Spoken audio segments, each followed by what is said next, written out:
जय हिंद. हा पामर आपणासारखाच भारत देशाचा एक मालक ॲडव्होकेट खतीब वकील आपल्या प्रिय महाराष्ट्राच्या शेजारी असलेल्या कर्नाटक राज्याच्या मंत्रिमंडळानं नुकतंच एक विधेयक मंजूर केलेलं आहे की ज्याचं इंग्रजी भाषेतील नाव आहे Karnataka regulation of use of government premises and public property bill 2026. आपल्या प्रिय मराठी भाषेमध्ये त्या विधेयकाचं नाव आहे कर्नाटक शासकीय आवार आणि सार्वजनिक मालमत्ता उपयोग विनियमन विधेयक 2026. या विधेयकाबाबत प्रचंड आरोप प्रत्यारोप गोंधळ होऊन कर्नाटकची विशेषतः राजकीय विश्व घुसळून निघालेलं आहे. नोंदणीकृत नसलेल्या RSSचा आरोप आहे की हे बिल RSS विरोधी आहे. सत्ताधारी काँग्रेसचा बचाव असा आहे की RSSशी संबंध नाही, या बिलात RSSचा उल्लेख सुद्धा नाही. तर याच्या तरतुदी पाहूया.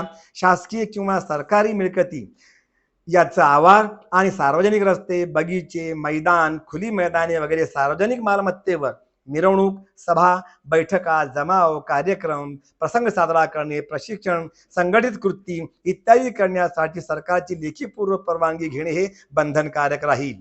काही प्रकरणामध्ये 7 दिवसांपूर्वी लेखी परवानगी घेतली पाहिजे.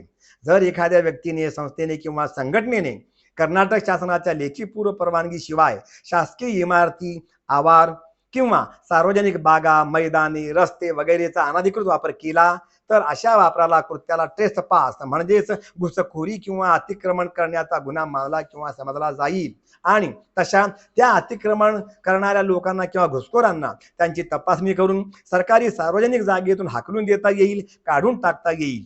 त्यांच्या बेकायदेशीर रचना अथवा वस्तू जप्त करता येतील किंवा त्या जागेतून काढून टाकता येतील.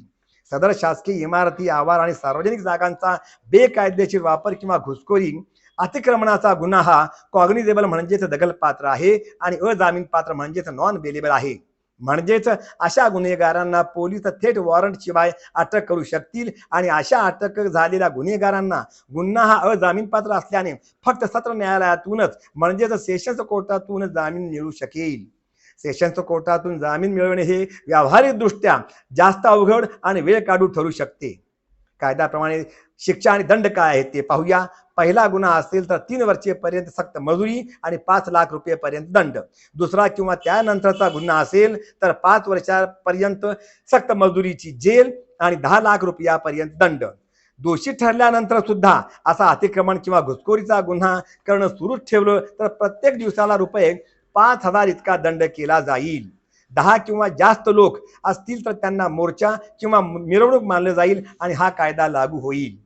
अपवाद किंवा सूट काय आहे ते पाहूया.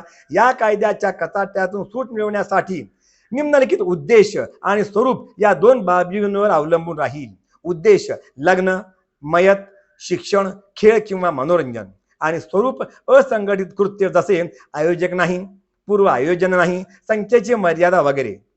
RSS आणि त्याचं राजकीय अपत्य BJP हे या कायद्याला जे आक्षेपाने हरकती घेत आहेत त्या अत्यंत अनावश्यक, अयोग्य, अनाकलनीय, आश्चर्यकारक, आक्षेपार्ह आणि कांगावाखोर अशाच वाटतील. कारण या कायद्यामध्ये RSS या शब्दांचा उल्लेख सुद्धा नाही.